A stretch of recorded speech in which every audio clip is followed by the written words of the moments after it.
Hello, this is the RPG Pundit, the final boss in internet shitlords. And, I really wasn't going to do a video today, even though it was time-wise the right number of days to do it after my last video. But I figured that, the elections are taking up so much of the news, and, I thought that it probably wouldn't be worth bothering with at this time.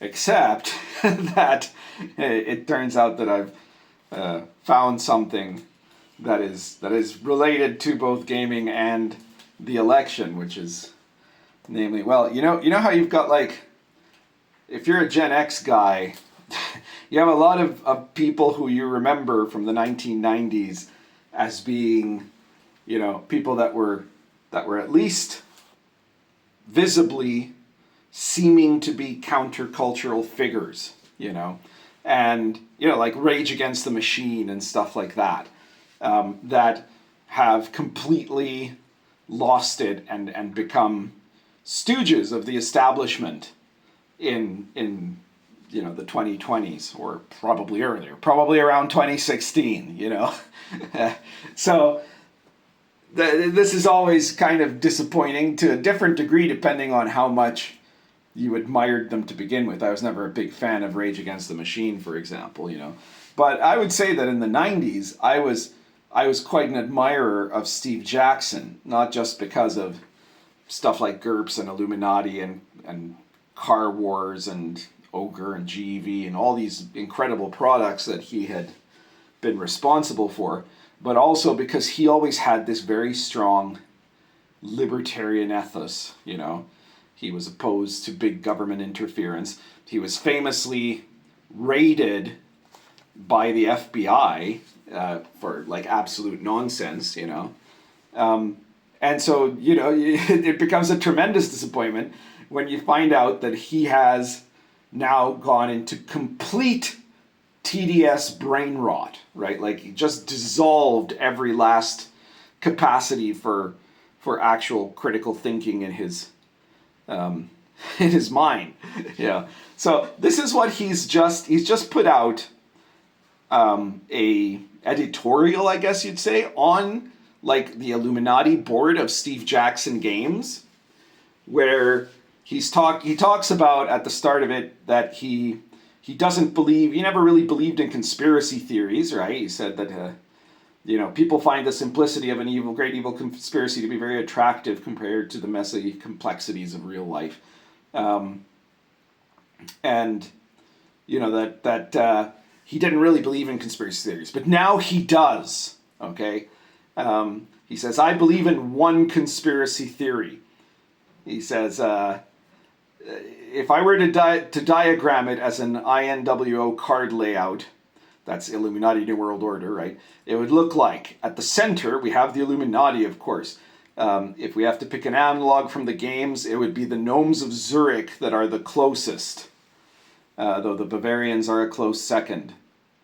At any rate, the real Illuminati here are a loose but busy cabal of billionaires, ranging from very conservative to extremist.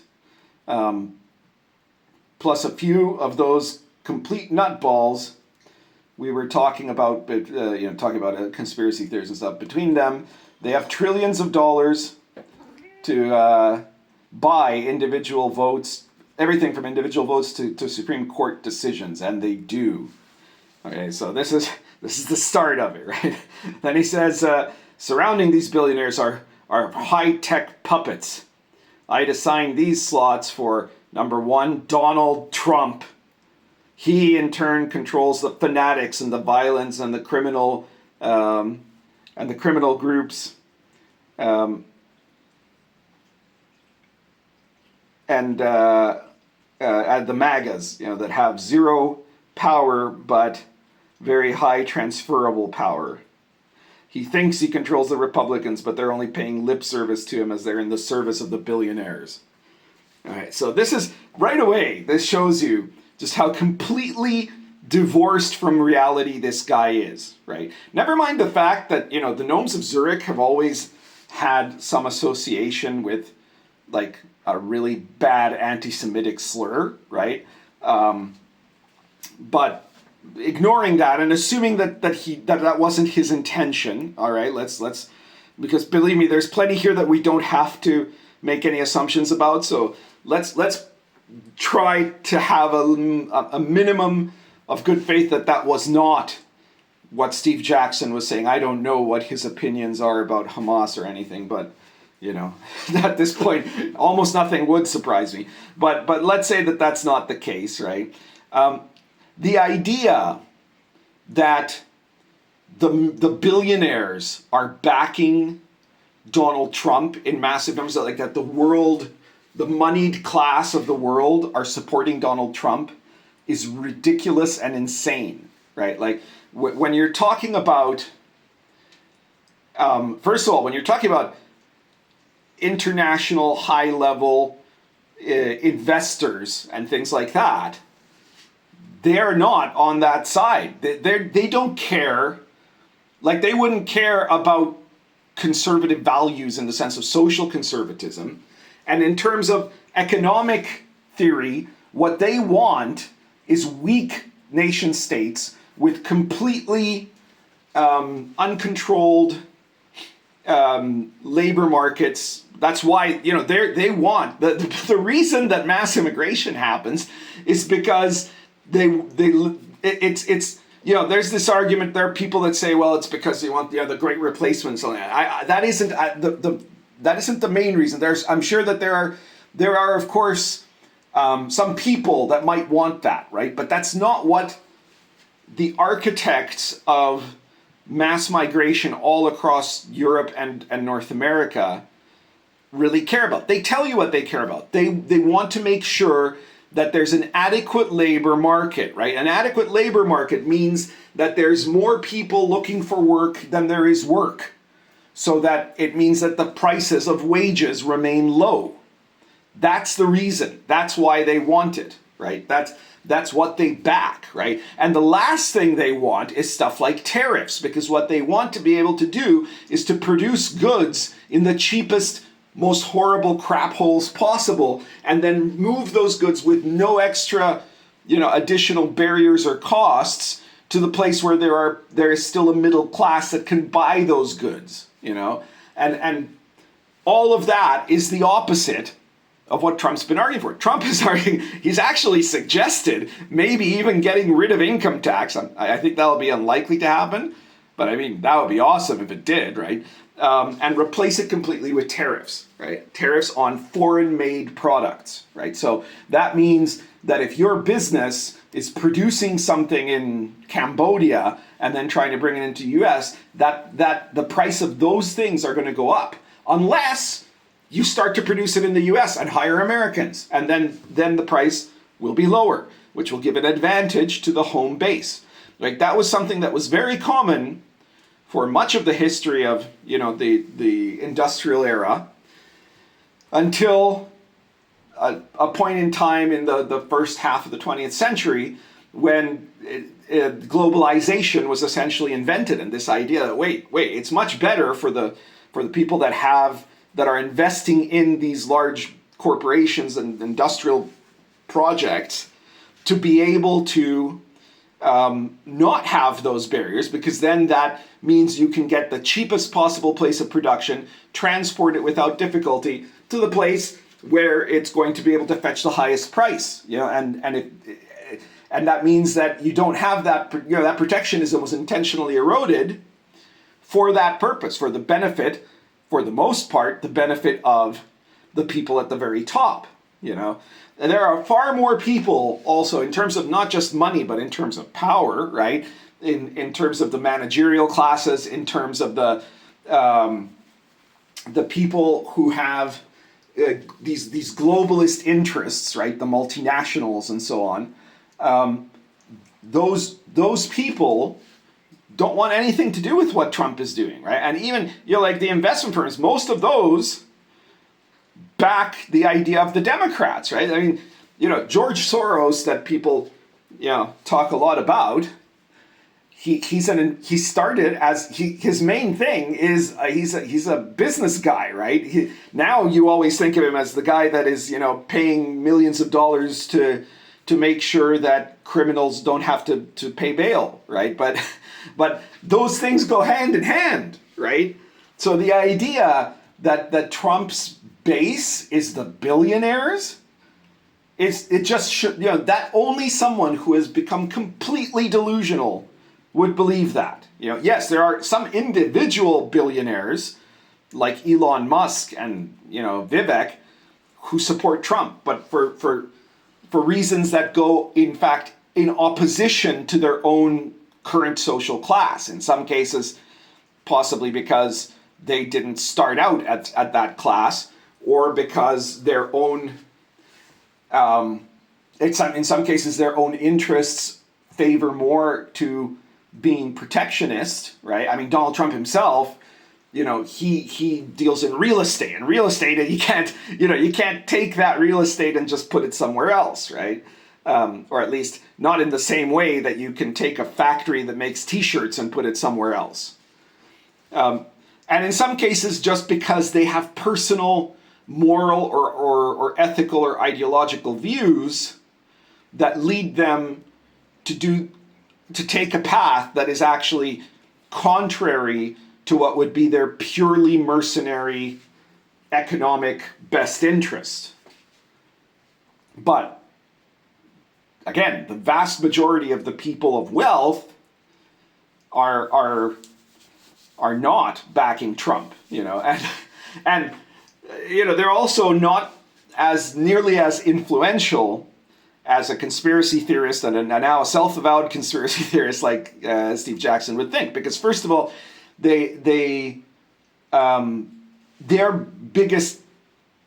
main ability, I'm not talking about in the institution, I'm talking about like the guys, the billionaires that work in big business and things like that, right?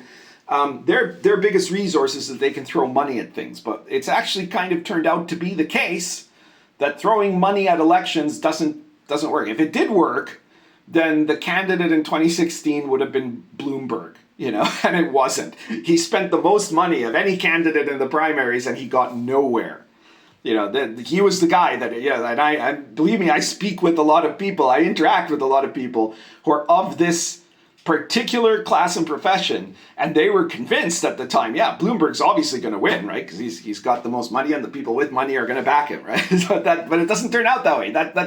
Money does not move the needle to the extent necessary to make it the primary focus of what wins or loses democratic elections, right?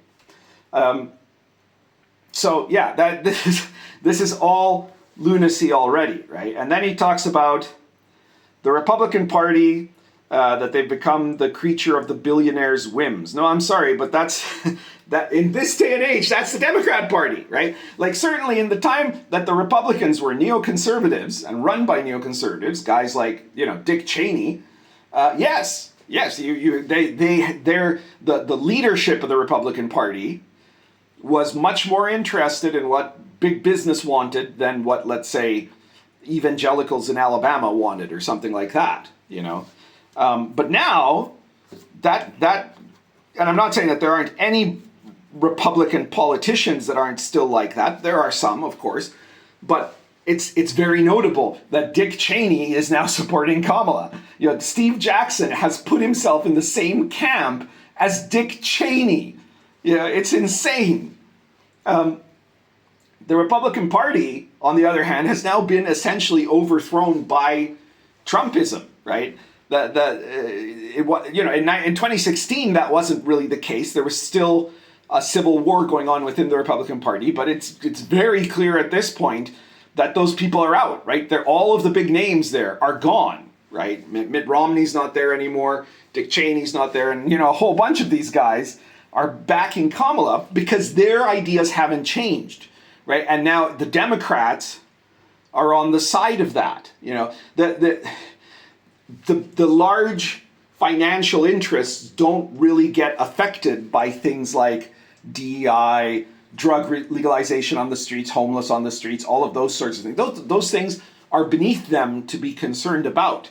So the only thing that they're going to be interested in terms of where they're going to put their vote is in in the case of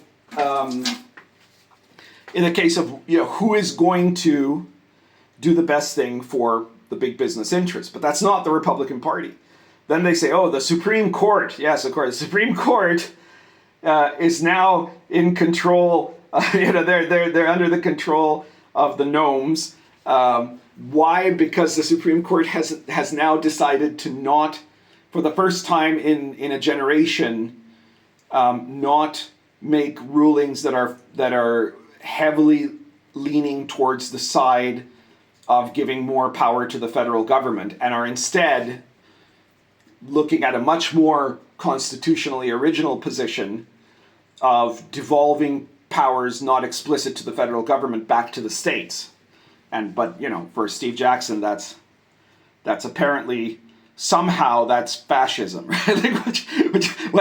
Because that's the definition of fascism, right? Is when a court takes power away from the most powerful part of the government and gives it to localities for each of them to do what they want with, right? And then, of course, Russia. Putin is part of the billionaires club. The country, nukes and all, is his personal fiefdom. Yeah, okay.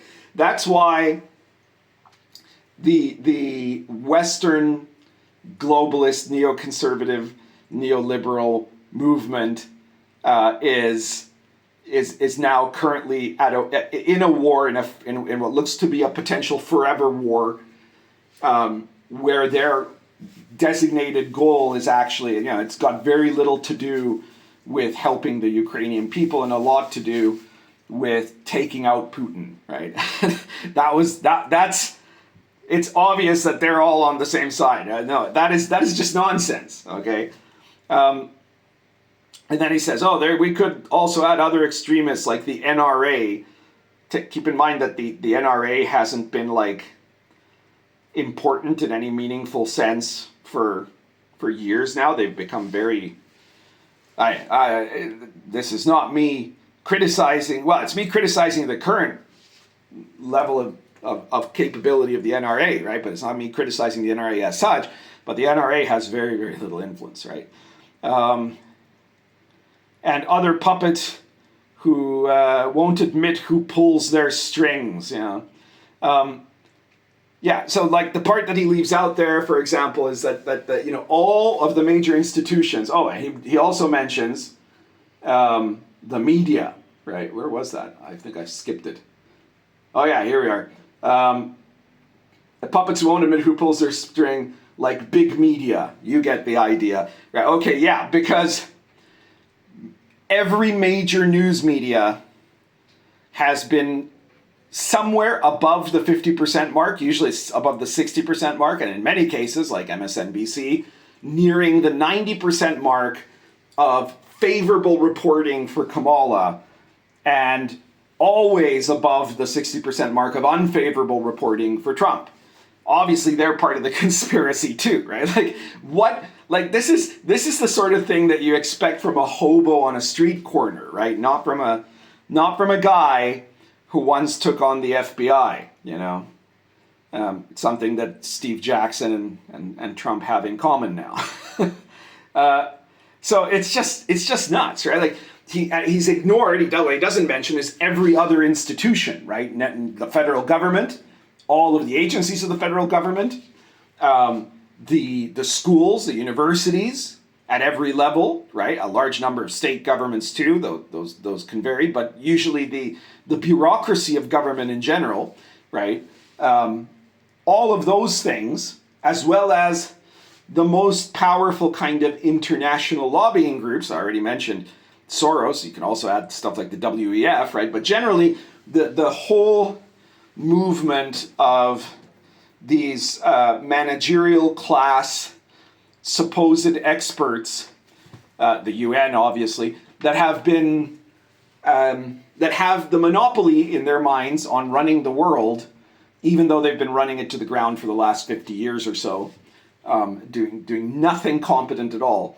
But every single one of those people, every one of those institutions I've named as a group, there might be you could point out one or two individuals, and there might be still a couple of very old professors who don't follow that trend or something like that. But as a group, all of them are behind Kamala, right? Not one of them, none of those institutions are backing Trump, right? And even you can add to that like the upper echelons of the military and most law enforcement, right? All of that.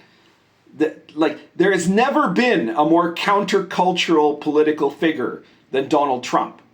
He was his entire deal has been to try to flip over both the assumed structures of the neoconservative right and of the socialist left. You know, so this is like trying to claim that he is the establishment that you're all fighting against, right? It's just so stupid. And of course, doing this on the website of his gaming company is particularly stupid.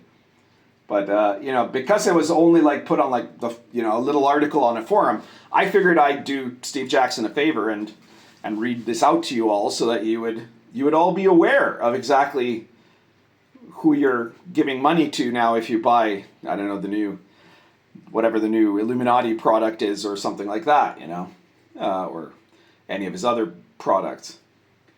So he ends with saying, after this election, you could become their property because it's the golden rule. Whoever has the gold makes all the rules.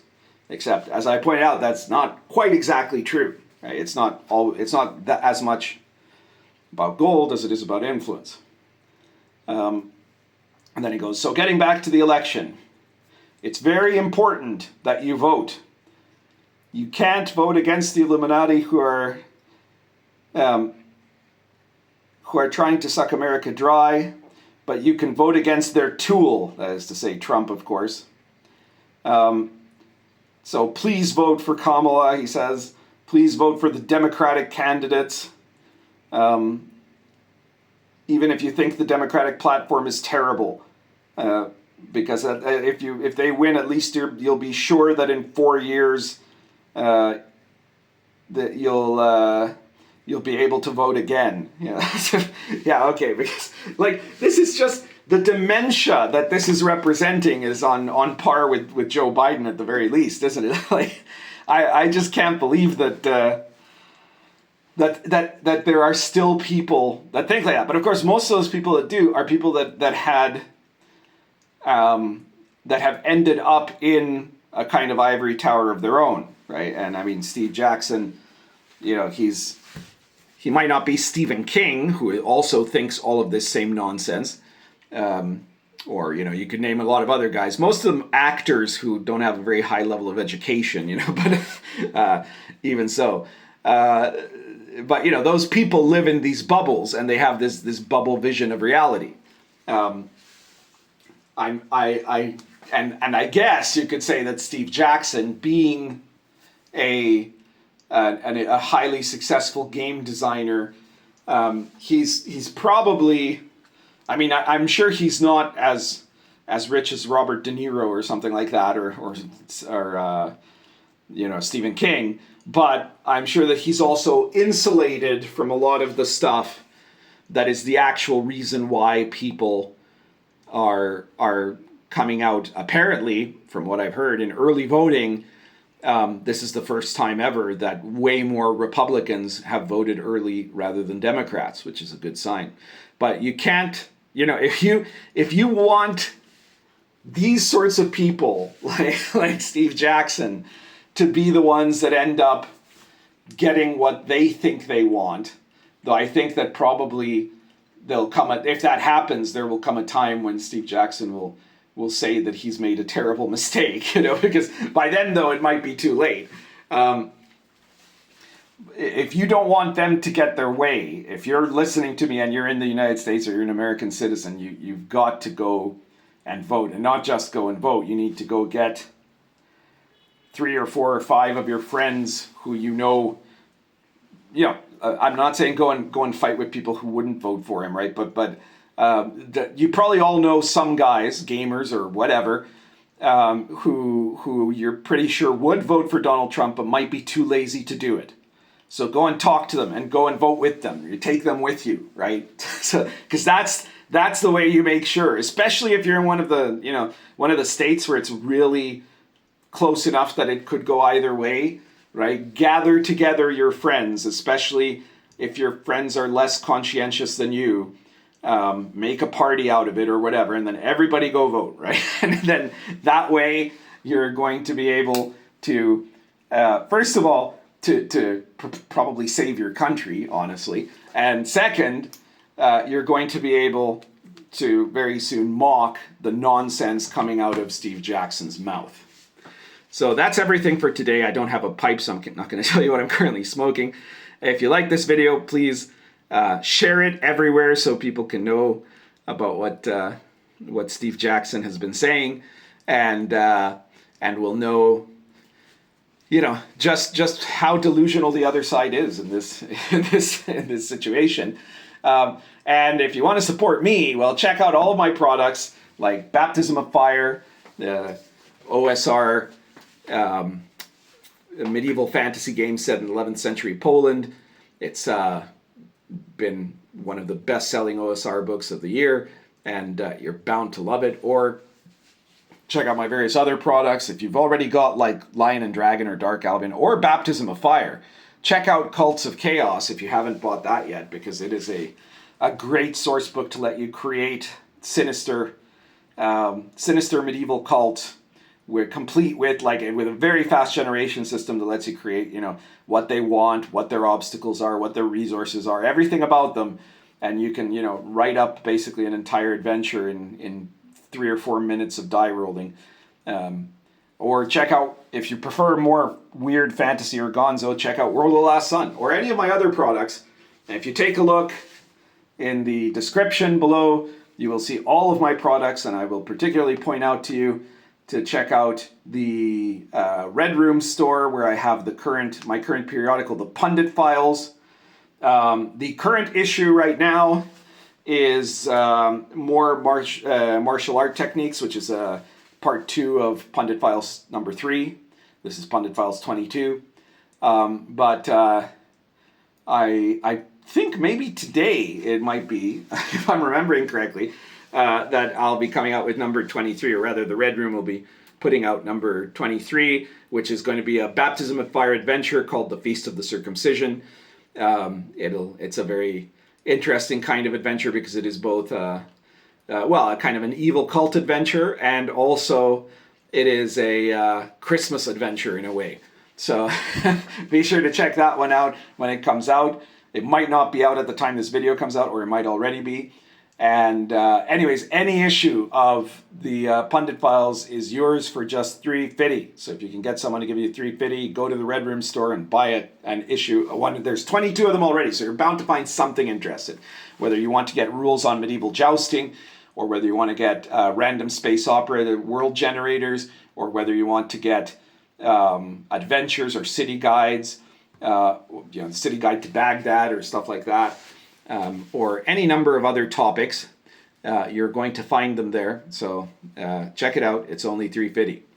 And I guess that's everything for today.